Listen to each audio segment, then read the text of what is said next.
Europe আমেরিকার মানে যে আইনের যে ভিত্তি, রাষ্ট্রনীতির যে ভিত্তি, সেটাকে আমরা বাংলাদেশে কেন অ্যাপ্লাই করতে হবে?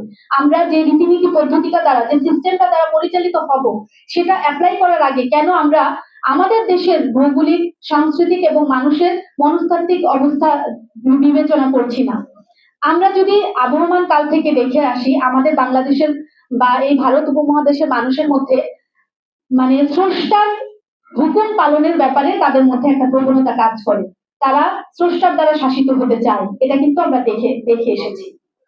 সেই জায়গা থেকে যদি চিন্তা করি, তাহলে আমাদের এখন যে সিস্টেম, সেটাকে আমরা যদি একটু দেখি, এটা ব্রিটিশদের তৈরি করা একটা সিস্টেম। এই আইনের ভিত্তি হচ্ছে রোমান গ্রিক সভ্যতার যে আইন, সেটা, এবং সেটাও তার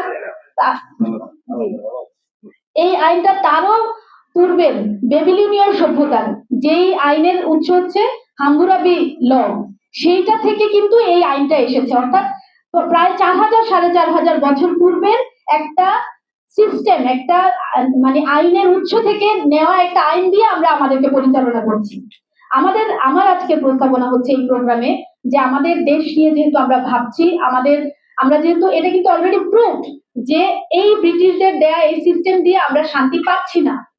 এটা সে নির্বাচন ব্যবস্থা বলেন, আইনি ব্যবস্থা বলেন, শিক্ষা ব্যবস্থা বলেন, অর্থনৈতিক ব্যবস্থা বলেন, কোনোভাবেই আমাদেরকে শান্তি দিতে পারছে না। তাহলে যেহেতু চিন্তা করার সময় এসেছে, আমরা চিন্তা করছিও, তাহলে আমার প্রস্তাবনা হচ্ছে যে আমাদের চিন্তা করা দরকার।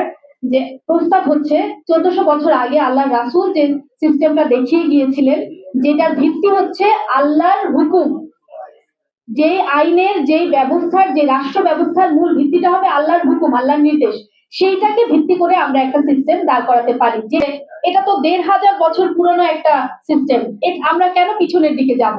তো আমি এই কথাটা বলার আগেই আমি কিন্তু বলে এসেছি যে আমরা এখন যেটা দ্বারা মানে শাসিত হচ্ছি, সেটা কিন্তু 4500 বছর পুরানো সিস্টেম।